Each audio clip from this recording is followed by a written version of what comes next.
Hey guys. Hey, Hi, Amanda. Nathan and I have a special guest this week. Susan, would you like to introduce yourself? sure. Hi, I'm Susan. I am an executive assistant here at N Squared and Blink.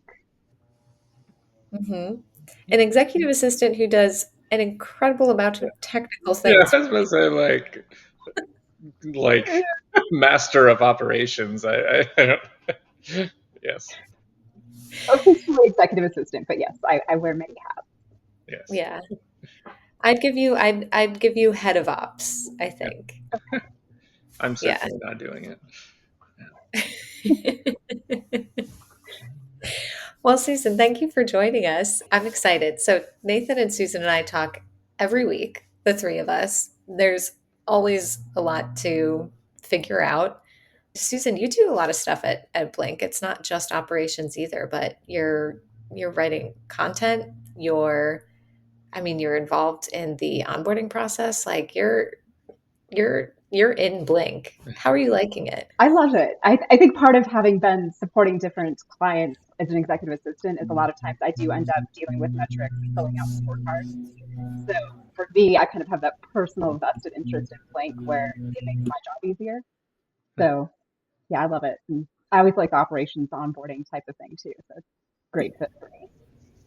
Yeah, that's great. And I'm excited about the conversation today because just before we got on, we were talking about, this whole thing we have set up because Blink is a newer company. The product has been around for quite a while, Nathan, right? Almost 3 years. Hmm. Yeah. But we only recently started organizing the sales process and the marketing process, and we chose Pipedrive as our CRM, which I don't know if we have an answer there of like why we chose Pipedrive. But Nathan, do you have thoughts on that? Um, yeah, we we looked at several. We did not do an exhaustive search because you can't afford to spend 100 hours making a perfect decision, and we haven't done we haven't really figured out what our sales process is, so we don't know what the best tool that fits that process is either. So I think we evaluated several, narrowed it, and ended up choosing Pipedrive. Um, I don't know if there's a quick summary of the exact reason. No, and I know it was a lot of people who are in similar companies or have sort of similar structures. You had been hearing the name Pipedrive a lot, so I think that kind of hit top of your list anyway Yeah, because yeah. yeah. I think a lot of our customers and potential customers use Pipedrive, and it's um, in CRMs, there's the big ones, Salesforce, HubSpot, like the ones that you might think of first, and those have been around long enough that they've gotten quite expensive.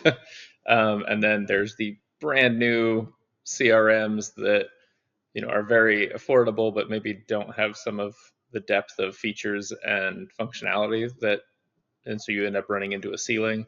There's lots of something that launched on Product Hunt yesterday as a CRM is probably going to be fairly limited, and Pipedrive is somewhere there in the middle, which is like their interfaces aren't as old and clunky, and their pricing is not insanely expensive, but they have been around for a while and have a lot of the nice things that you are going to end up wanting, have them covered. Um, and it seems like a lot of their customers are kind of SaaS online businesses. There's some CRMs that are super dialed in and focused on like cold calling and like call dialers and stuff like that, which we do none of. So, um, like, we don't really need any of those features. And Pipedrive's customers tend to look a little bit more like us rather than like a bunch of cold callers. So, Yeah, so we don't do a lot of calling, so we don't need any of those CRMs that have calling features, but we did have emailing as part of our plan and drip emailing in particular. yeah. Susan, I know you went through a whole course about drip emails, and are you certified? Do you have a certification coming out of that course? Nothing official, but it was a really great training program. It was kind of a every day you actually handwrite some copy from very successful drip email sequences to learn it, and then you practice on your own. So it was about a 3-month program.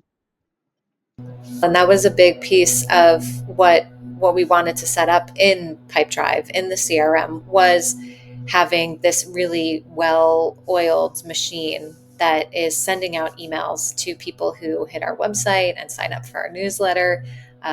If people sign up for a demo with us, we wanted to make sure they had what they needed ahead of the demo, and there's an automated email there. Do you mind digging in a little bit just to some of the emails that you wrote copy for, some of the emails that we currently send out to both customers and prospects? Sure. So, like you said, we have the demo prep email. When someone books a demo call, we want to give them a little bit of an intro and kind of what to expect, what they might think about before the demo. So they show up really well prepared. And we didn't want to have to manually be sending those out. And we also have a sequence for people who are kind of interested. They're not quite ready to get on a demo, but they do want to learn more about Blink. So we wrote a 6 email series for that, just giving them some little bits of introduction to the product, some extra insights from each of the two of you. I think most traditionally, right, like drip email sequences are often coming out of the marketing tool. So like MailChimp, for example, has you would go to your marketing tool that you send out your email campaigns and you send out your drip sequence from there. But we specifically wanted to put it in the CRM because we wanted it to be more conversational and we wanted to keep track of like at that stage, we want somebody who booked a demo, we want to send them content about the demo, but we want them to be able to engage with us like we want them to engage at any point. So if they hit reply on that email, we want it going into the CRM. And if we had some other sequence that is um, like we want to be able to halt it. Like if they book a demo, we don't want to bother them to book a demo. Like, or if we've asked them a question and there's a sequence, we want their reply to then stop the sequence, which typically isn't really found in a marketing tool. Marketing is just like a blast out. Like you could set a sequence and say, when somebody signs up, onboard them and, welcome them to the platform and send them emails 1 through 5. But if they hit reply, like that just goes to an inbox and somebody responds to it, but doesn't change the sequence. Whereas we may want to do that in a sales context, or we may want to register, oh, they replied, then like maybe they're more interested or something, and move them to a different column in our sales process. So I think we were looking specifically for that as we were evaluating different tools. We knew that we wanted to do the drip sequence for somebody who's kind of new to the product and signing up for a demo. We want to do that in the CRM rather than the marketing platform, which isn't true of all companies. And if it's really focused on cold calling and prospecting and getting leads, that's a totally different set of features. And like maybe they don't even have email, or it's a very simple system that doesn't have any conditions or logic in it. Yeah, you just reminded me that is part of the reason that's like why we got into all this like technical stuff with the emails because have you guys ever experienced that where you've signed up for something and then you've made the purchase or you've hit, you've tried to opt out or you sent an email, but then you just continue to get these marketing emails that you're like, this is no longer relevant to me. Like this, that's happened to me so many times. Exactly it, Amanda. We wanted to keep the conversation relevant for where people were at. That's a great point because I was like, that is the whole purpose of why we did it. And so I don't want to go into like a technical conversation of exactly how we did it because Susan, you wrote an entire art, a how-to article for our website. You recorded a what video is that? Like a how-to video? I kind of walked through and I screen shared our exact process. So if someone wanted to see a little more technically exactly what we did, they could check out the blog or that video. Yeah. Okay, perfect. So I don't want to go into like all of the how-to and the point by point instructions, but I did want to ask Susan and Nathan, but I'll start with Susan, some of the thought process that you went through as you were trying to build out these stages or these kind of breaks in the chain when it comes to this series of emails. How did you logically think through that whole process? Mm. I started very high level of, okay, we have two different flows. We have people who sign up for the demo need to get a demo email. That was pretty straightforward. It's one email. It's very clear who gets it. but the 6 email sequence is a little more nuanced. And I just broke it all down. I said, okay, everyone, these are the people who we want to start getting it. And then I have multiple different stages where someone might exit. So if they book a demo, we don't want to keep sending them the rest of the emails that might be explaining the product more, but they've already heard about it on the demo. Or the emails might be saying, please book a demo. Well, they've already done a demo. So we don't want that. And I just broke it down, all the different types of customers. I had a Google Doc and I just labeled, okay, this type of customer, this is exits in here. If this happens, I broke down all the logic and then said, okay, now that I have the diagram of all the logic, how do we put that into Pipedrive and automate it with Zapier? Which we thought was going to be easy. We really thought that was going to be very straightforward and very simple. Turned out not to be, but we did make it work. Yeah. Yeah. Nathan, any thoughts to add just about the strategy or the thinking that went into these drip emails? Yeah, I mean, I think we want um, we want to be very hands-on with our clients and customers who are signing up for Blink. Um, but obviously, we have to do things that are scalable. Like we are spending time on demos, but we've done a lot of these demos, and a lot of the same things come up.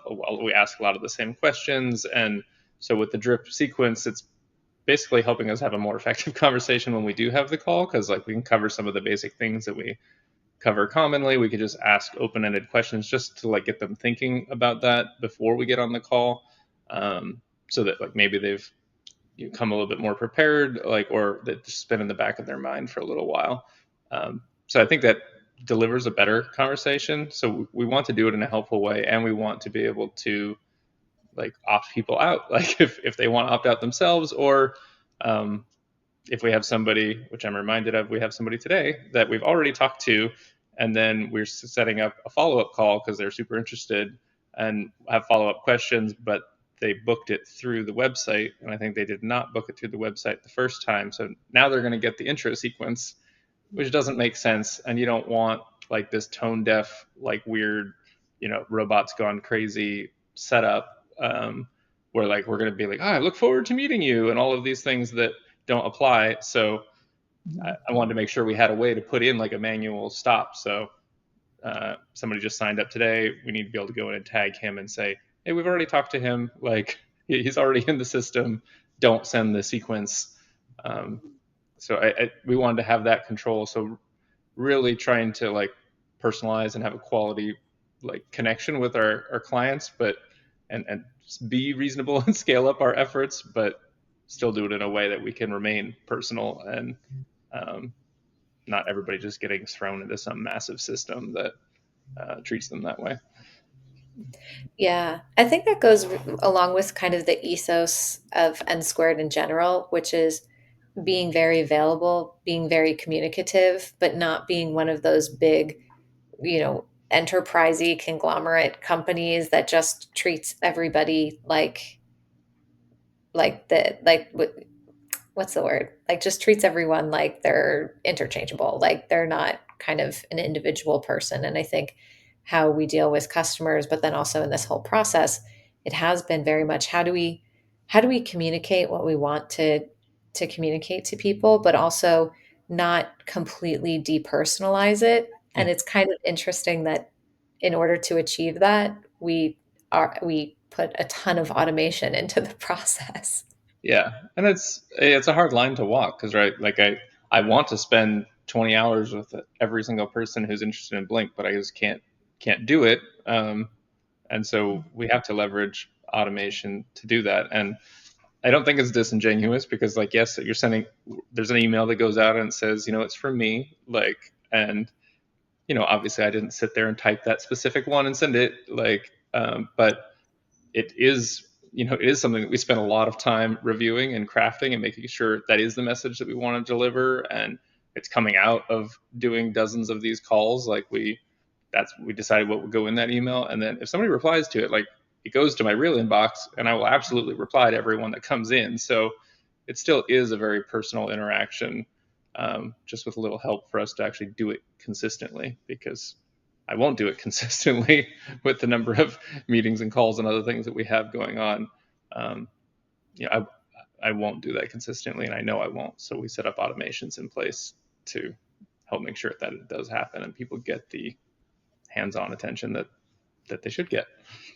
But I'm leaning towards asking Susan a little bit about how you wrote the emails and the personalization, because, like Nathan said, a lot of thought went into writing those emails, structuring them in such a way. And it was this blend of, our own voices and keeping them personal, but then also you learned a lot of tips and tricks in you said it was an 3-month course, 8-week course, three, 3 months. 3 months.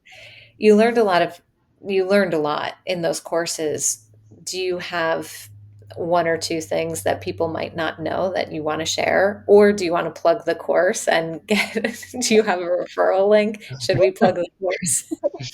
I wish I had a referral link. It's actually a pretty well-known course. I don't know if I'll name drop it, but it is a well-known course. Um, I think the biggest thing was looking at if someone's brand new to our website, they've just landed there, they're just starting to learn about Blink.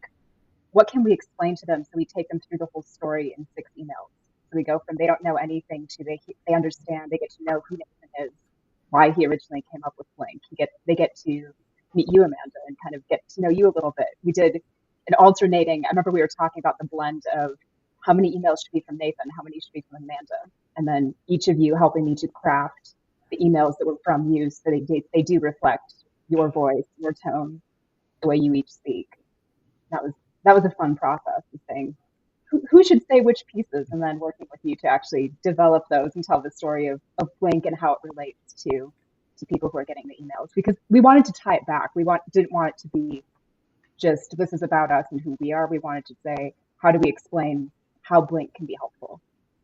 How do we make these emails? I remember that was a big conversation that the three of us had was we don't want these to just be tone deaf promotional plugging, please get on a call, get on a call. We wanted it to be helpful and make people curious. And even if they don't end up getting Blink, or even if they never got on a demo, could they still have said, oh, that company was interesting. I'm curious about them. And if they ever find the need for Blink in the future, they would come back to us. Hmm. And it's so new that we don't know yet if people will get those emails and then come back at some point in the future. Like, I think that's what's been fun about this process too, is that we just signed up for Pipedrive this year in 2024, and we just went through this whole process of crafting all these emails, after concurrently with when we signed up for Pipedrive. And it's so new, and there's a lot of learning that we've had, and probably a lot of learning that we will have in 2025 and 2026 and into the future. What are some things that you guys have been thinking about when it comes to what we've done so far and what's still left to do when it comes to Pipedrive or automations or communications? Feel free to jump in. Yeah. Well, I think David and I both love automating things. So I think we're always looking for what is that next thing that makes sense to automate. And we definitely have some ideas for this quarter. Especially for me doing ops, how can I connect what I'm doing operationally to what you and Nathan are doing for sales and marketing? That's been a big discussion. Yeah, making a very clean handoff from sales to onboarding and getting somebody up and successful on the platform. From the drip sequence and the things we've worked on, like I would love for us to go back at some point, and because as we've had so many of these conversations with customers and potential customers, there are people in all different kinds of places. Like some of them are like, they're the founder, some of them are an operations person, some of them are a CFO. Like there's all these different roles in an organization that people have, and they're all at different places in their journey of like they love data and they're like they data driven and they just want it as much of it as they can, or they're much earlier that like they really aren't used to using data, but they're really frustrated with how difficult it is to run a business, and so they're very early, and we need to kind of there's more uh, early conversations about the value of data and just becoming data informed, and maybe they don't even know what to measure yet, or They're not sure what to set as an explicit goal. They just want to get a baseline of like where everything is in their company and have a pulse of what's going on. Um, and so there's kind of a messy map of those situations that I would like to like, because typically we have a first call and then usually there's way more details that we want to get into in a second call if somebody's interested. And I would love to have that sequence continue past the first call, and we can say, okay, coming out of the first call, Amanda and I spend a few minutes and say, well, if we had all the time in the world, we would probably write them 10 paragraphs about what would be perfect for them. And again, like trying to scale that process out so that instead of that's not going to be practical, it won't happen all of the time. So let's say, okay, can we tag them with, okay, this is someone who's very early in their data journey, or this is someone who's already super data driven, and these are the kinds of problems they have. And then they might get another email in between the first call and the second call that is relevant and is what we would say if we had all the time in the world to communicate with just them one on one. So I would love to see that as an extension of this so that we can continue to like help people along their data journey more consistently and more thoroughly in between our calls. You both worked so hard on the Pipedrive and Zapier connections and data flow and information going back and forth. I definitely missed a question.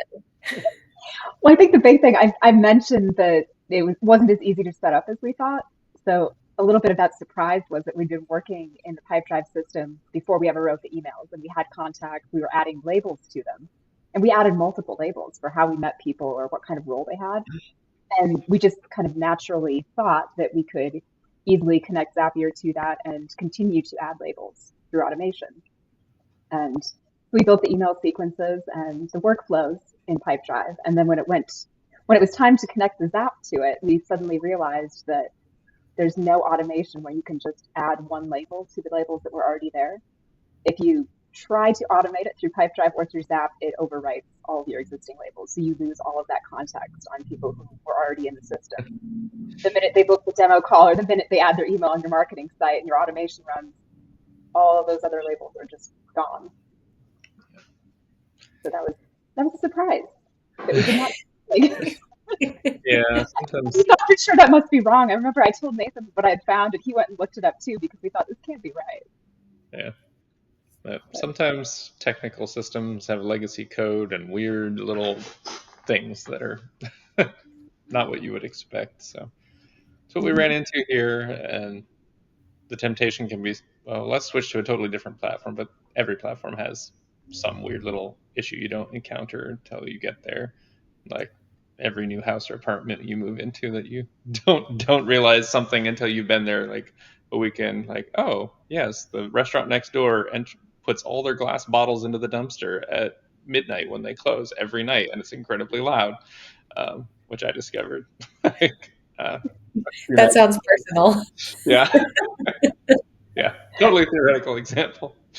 But you discover those things, and like you could just pick up everything and move, but you'll just keep. There's always something. So, um, if we had not found a way around it, then maybe we would have had to decide this is important enough. We need to switch, but instead, it just took 10 hours when we thought it was going to take 10 minutes, and then mm-hmm. we were pushed through it, and now we're past it, and that's fine.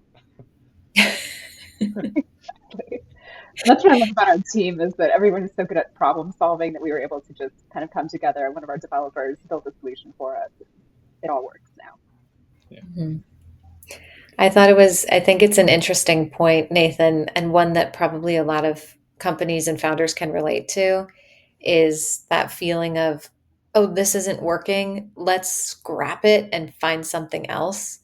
And that temptation is there. I mean, it's not just in business, but in real life as well. Like it takes work to set up a CRM. I think probably Susan knows this as better than anyone else on the car. Like it takes a lot of work and time and dedication, and it's hard to know if you're spending that time in the right place. And you can put in all of this work and, you thought it'd be 10 minutes, it's 10 hours. And then after 10 hours, you realize at that point, it still doesn't work. We got lucky because it is working for us. Mhm. How, how I guess at what point did you know it would work? Or like, what was your mental state when we were building all of this out? Like, where were we at emotionally? Well, we had the project was planned for a quarter, and we'd taken most of that quarter actually to write the emails. You're not kidding when we said they were well crafted. We went back and forth. It really, we did put so much thought into what do we want to communicate to the people who are receiving the emails. And we thought that the getting them into Pipedrive and automating was going to be a very tiny sliver of this project. So there was that moment of panic when I realized that we only have a couple weeks left in the quarter, and the job I thought was going to take 15 minutes is, like Nathan said, 10 hours. But um, I think the good thing is that Nathan is so resourceful and our team is as well. So it was nice to know everyone's going to try to figure something out between all of us. We were able to, but yeah, it was a little bit scary for a minute there. I was thinking this project's not going to finish, and now what are we going to do? We didn't have a backup solution for it, so I was so glad we were able to find one. Yeah. And you mentioned briefly that we're obviously a software company and we have developers, and when we need internal things done, we're very lucky because we can pull a developer to help with things internally. Um, Not always. There's always a give and take, right? Of we don't want to focus all internally because then we need product progress as well. But um, can you tell me about like what who was it on our team and what did they do within Pipedrive? Like if somebody doesn't have a developer and they're listening to this, they're like, "Wait, I need a developer for this?" What piece of the puzzle was solved with There it with was, yes, there was that one tiny piece that we did need a developer for. So I don't know, Yeah. Nathan, how technical we want to get, but do you want to? Yeah, I mean, I think you go into pretty good detail in the articles. People could check that out, and there's a whole video. But there's Zapier just has a command to like add a label, and it doesn't have what we needed. But Zapier does have a command to run a raw API command, which is like a sending code to Pipedrive, and um, so we use that method. But then you have to be a developer if you're going to use like a raw API command. I was able to set up the basics app, but this was definitely beyond my skill set. So thank you, Zane. He set it up for us. so Zane created a raw API command. For me, you said that, and I was like, I know the words raw, API, and command all separately. Like I all together, Together, they mean black magic. I can't even fathom exactly what that means. For someone who's non-technical, is this something that with enough research I could accomplish on my own, or was you need a developer to do? Sorry, concern you needed to have. You're If like I both of you could type myself, I would Yeah, have, but I have great faith in you, Amanda, but it would take you a few years. got it. So I like both of you like a lot of background knowledge to stack on top of each other to get to that level of programming. hmm. okay. Okay. Is Zane available for contract work if anyone watching this is like, we need to do this thing. We just need to get this one piece done. Yeah, we end up, you know, people come to us usually with questions about their data or how to grow their business more effectively or running their operations more smoothly. And a lot of that comes down to data and reporting, and like that's what the core product of Blink does. But um, often we also encounter there's like friction or challenges just in the CRM. Like the goal is to get this data out of the CRM and report on it and make the business more effective, but there's like this one missing piece. Like, oh, we need a label on this one contact on these contacts in order to report on them in the data. And so we do end up doing and offering custom services outside of our core product. Um, we don't intend for that to become the primary part of our business, but often it's like something that's necessary and helps make the whole project happen, which is something we try to do because the reason people are coming to us is because they don't have time to like deal with all of this mess and all of the data and all of the orchestration of everything. They don't want to inherit a project that they need to deal with internally. So clearing out little roadblocks like that comes up is part of our process. No, I love that answer because I just love that answer because it's true. Like a lot of times people are attempting a project and it feels hard and they get stuck. And there might be this one piece, like a raw API command that, uh, like you guys said, I couldn't, but it's not just me. Like people probably just couldn't do on their own, and that can feel like a huge hurdle. But there are companies out there and teams out there that are able to solve those types of problems, and it's just a good reminder, like don't don't throw out the baby with the bathwater, right? Like you can solve those things. It just might take a little bit of time or extra effort to figure out who can help you, but there's always going to be someone that can help you. Yeah. Yeah, and it may like you may be a very technical person. Like I mean, Susan, you're very technical. You've done a lot of things with Zapier. You've set up all these complex zaps and multi-step operations, and then it feels like well, you just hit a brick wall. Like Zapier doesn't offer this. It doesn't work this way. We've contacted their support. We've contacted Pipedrive support. There's This is the end of the road, right? And so some people may not even realize they need a raw API command. They don't even know that that's the solution. But when we encounter people in these situations and they say, "There's no way," like there's usually some way, and we can help navigate and just say, "Okay, well, it's just this one thing, and we can do that in 10 hours." Like let's do this and solve the problem for you so we can all move on. Well, I've got one or two final questions. But again, I have to turn it back to you both to say, what did I miss in this conversation? Like, what did I forget to ask? Well, I was thinking it's a bit ironic because you're talking about the challenges we had with automation, but there are a lot of internal automations that you can connect to different stages. So what we're looking at right now, different deal stages, and what can we connect so that we automatically keep conversations going as we've been talking to people and they're progressing, they're continuing to have dialogue with us. I'm enjoying that, looking forward to setting up more of that. So there are a lot of capabilities there that we have not tapped into yet. Yeah, I think it does seem pretty flexible. Like there's a lot of things you can customize to fit your business. Like you can have different activities, sales activities, but you can create activity types, and then you can create custom fields, and you can flag certain fields as important or required, and you can curate your deal stages. And so there's a lot of flexibility, and it still doesn't feel like as clunky as one of those 15-year-old CRMs. Like it's still fairly responsive. You can drag and drop things between columns, and I feel like I can process through large amounts of stuff pretty quickly. And every time I complete an activity, that pops up and tells me to make another activity, which is like a Mhm. good reminder for me to do that. So it's yeah, I think it's a pretty good balance again of the power and flexibility and like maturity of a product, but also still feels fairly quick and responsive to use and feels modern. So, Yeah. I'll go too. I won't just make you both answer it. My first thought was I like the color scheme of it, but then I was like, that's the dumbest answer.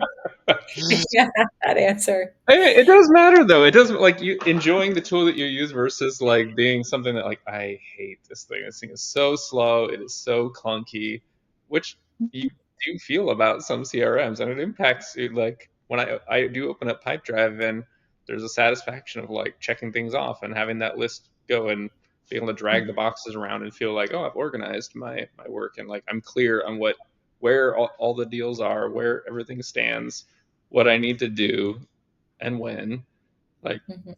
um, it feels good using the tool feels good, and if it doesn't like then you're not going to do all those things and the work won't get done. So user experience and design do matter a lot, so it's not silly. That's true. That's true. I say this to my mom all the time because, for example, here I'm talking about my mom on the podcast again, You're the star. but she loves drinking tea, and she had her eye on this teapot. I think it was like a Le Creuset teapot, which they're expensive. And she was like, but I don't need to spend that for a teapot. And I think at some point we were just like, if it makes you happy every time you use it, that joy is worth so much more than saving $50 by getting a cheaper teapot, right? Like it's Mhm. worth that's worth it. And what's cool about Pipedrive is it's affordable and nice to use. Thanks to our sponsor, Pipedrive. They should be our sponsor today. I mean, this is very complimentary.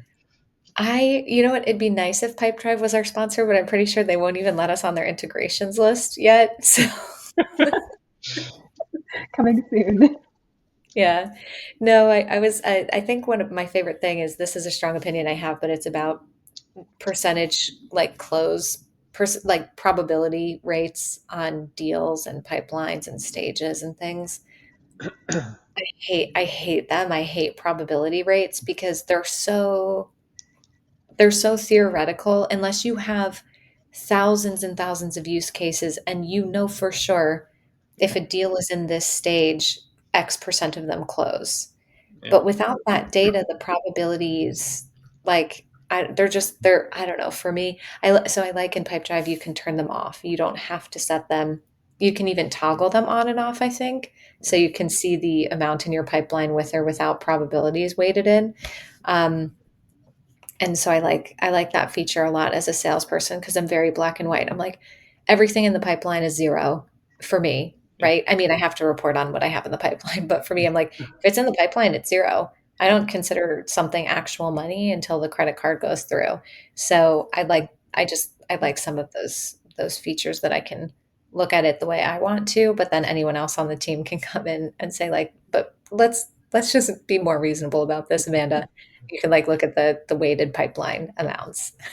I like that. Yeah, nothing counts until it's like 110% done in the bank, past the Mhm. refund period, done. Like, Mm, so yeah, I also think that way. I think I only find value in the deal probabilities like on an individual deal basis, which Pipedrive also lets you do. You can say, this deal, I just got off this call, it feels like 50-50. I don't know if they'll go either way. I think that's actually much more useful than the stage, unless, like you said, like you have 10,000 deals of history and you're really that confident. Um, mhm. All right. Well, thank you both so much. This was a fun conversation about Pipedrive. It was really cool to hear again some of like the thought and thinking that you put into it. And um, yeah, it's always just fun chatting with you both too. Thank all right. Thank you. Bye. Bye. you.